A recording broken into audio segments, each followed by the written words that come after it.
You already know this bird. It's pressed into the back of a quarter. It's on the great seal that hangs behind the president when he speaks. And maybe you've seen the real thing, a white head turning against a grey sky, 6 feet of wing tilting out over open water, and something in your chest going quiet without asking your permission first. So here's a number that shouldn't be possible. There was a year, and it's closer than you'd think, when you could have almost counted every breeding bald eagle left in the lower 48 states. Not in the millions, not in the hundreds of thousands, 417 pairs. The most recognizable bird in America, one bad decade away from disappearing out of its own sky. This is the story of how that happened. And stranger than that, how it unhappened. In 1782, the men building a brand new country went looking for an animal to stand for it, and they picked this one. They put the bald eagle on the Great Seal of the United States. It was an easy call because back then the bird was everywhere. We don't have a census from that century, but by some estimates the skies over what's now the lower 48 may have held as many as 100,000 nesting eagles. It's a serious animal to stand under. A grown bald eagle carries a wingspan of 6 to 8 feet, and the females are the bigger of the two, by about a quarter. When one opens up over a lake and the wind takes it, you understand the instinct that put it on the seal. It looks permanent, like something that could never be in trouble. That was the first mistake, because long before any poison entered this story, we simply shot them. For more than a century, the bald eagle was treated as vermin, a thief of fish and lambs, something you killed on sight. It was so ordinary that in the territory of Alaska, the government paid a bounty for dead eagles and kept paying it from 1917 all the way to 1953. Money for the corpse of the bird on the seal. By 1940, the decline was bad enough that Congress finally moved. It passed the Bald Eagle Protection Act and made it a crime to kill, sell, or even possess the bird, its feathers, its nest, or its eggs. On paper, the eagle was safe. This is where the story should end. A country notices, a country protects, the bird endures. It isn't where the story ends because the thing that nearly finished the bald eagle was already on its way, and you would not have heard it coming. After the Second World War, a new chemical went out across the country, DDT. They sprayed it on fields and marshes to kill insects, and at that job, it worked. But DDT didn't stay where it was sprayed. It washed into the streams and rivers. It soaked into the plants. The plants were eaten by the fish, and the longer a fish lived, the more of it that fish carried. And at the very top of that water, eating the biggest, oldest fish, sat the bald eagle. Everything the whole system had quietly soaked up, the eagle took in all at once. Here's the cruel part. The eagles didn't drop out of the sky. The grown birds kept flying. They kept building nests, kept laying eggs, kept settling over them and waiting the way they always had. But DDT had reached into their bodies and broken something silent. The ability to lay down calcium in an eggshell. The shells came out thin, too thin, and when the mother lowered her own weight onto the nest to keep them warm, the eggs cracked underneath her. Sit with that as a way to lose a species. Not a massacre, a generation of eagles that simply never hatched. Empty nests, season after season all across the country, and no sound at all to mark it. In 1962, a biologist named Rachel Carson put that silence into a book called Silent Spring and made the country look at what its chemicals were doing. 1 year later, the count came back from the lower 48, 417. 417 nesting pairs in 1963, the lowest number anyone had ever recorded. The bird on the seal of the United States, down to a count you could fit inside a single town. Now, you already know this story has a second half because you've seen a bald eagle.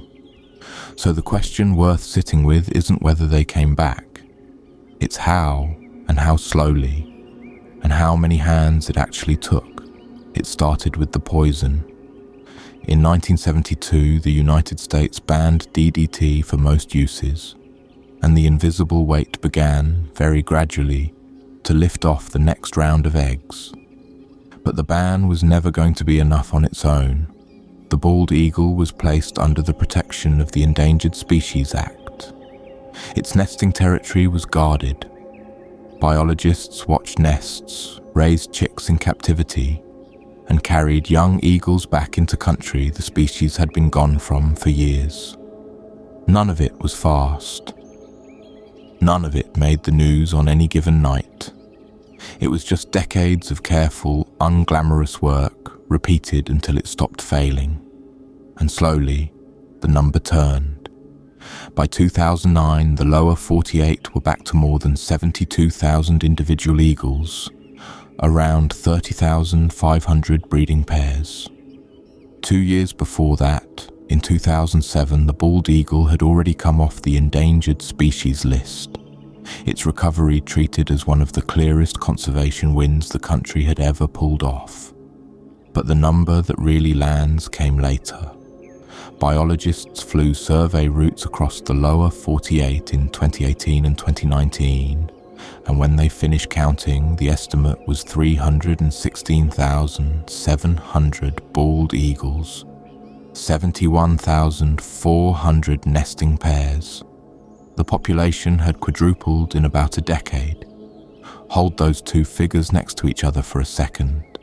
417 pairs, more than 71,000. The bird we nearly filed away as something our grandparents used to see. There are now roughly 25 times as many of them in the lower 48 as there were around 1970. It's gotten common enough that you've almost certainly shared a sky with one and never known it. A young bald eagle doesn't wear the white head and tail we stamped on the seal.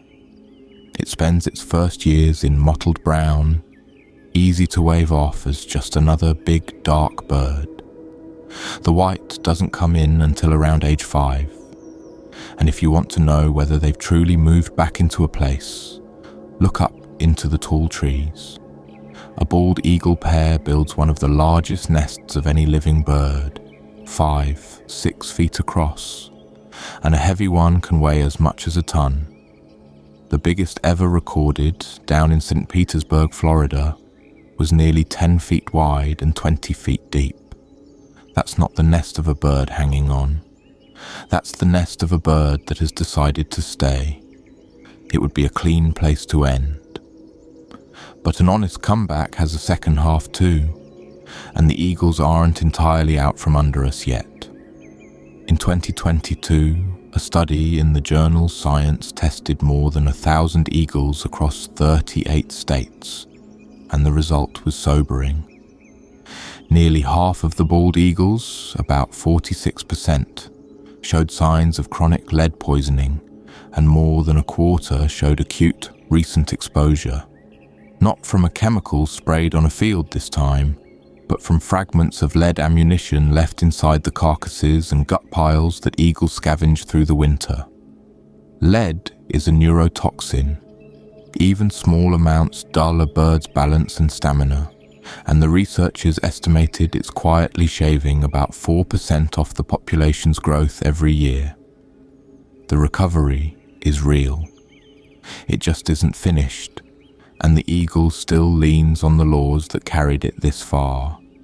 Even after delisting, it stays federally protected.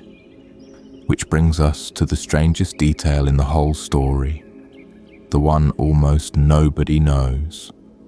For 242 years, the bald eagle was the symbol of the United States. On the seal, on the money, behind every president. And in all that time, it had never actually legally been named the national bird. Everyone assumed it. Nobody had written it down. That only changed on the 24th of December 2024, when a bill that passed by unanimous agreement was signed into law, and the bald eagle was finally, officially made the national bird of the United States. So it earned the title twice. Once in 1782, when a young country looked up and decided this was the animal that would stand for it. And once for real, when it clawed its own way back from 417 pairs and made the title true. The next time one passes over you, and the odds of that get a little better every year, it's worth remembering what you're actually looking at. Not just a symbol. A bird that was very nearly a memory, and isn't. If a pair has moved back into your corner of the country, I'd genuinely like to know. Tell me where you're watching from in the comments. And if you want to understand what the quiet return of a species actually looks like from your own backyard, stay with me. That's the whole reason this channel is here.